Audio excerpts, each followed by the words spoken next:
Ex-Kadif Propam Polri, Verdi Sambo tetap dihukum mati setelah pengajuan bandingnya ditolak hakim di Pengadilan Tinggi DKI Jakarta.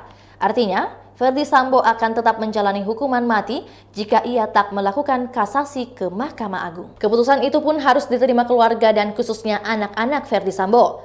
Putri pertama Verdi Sambo, Trisha Angelika, mencurahkan hatinya di saat keputusan itu ada di depan mata. Ia merasa jika karena kasus pembunuhan ini, ayahnya sudah mulai ditinggalkan.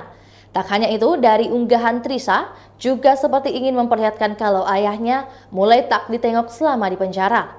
Curhatan itu ia bagikan bersamaan dengan potret dirinya bersama sang ayah di depan kaca. Dilansir dari tribunmedan.com, pada unggahan tersebut, Trisha juga mengungkapkan rasa rindunya pada sang ayah. Wanita yang baru lulus dari Fakultas Kedokteran itu sebelumnya juga sempat menyindir komentar pedas netizen soal vonis mati yang diterima Verdi Sambo.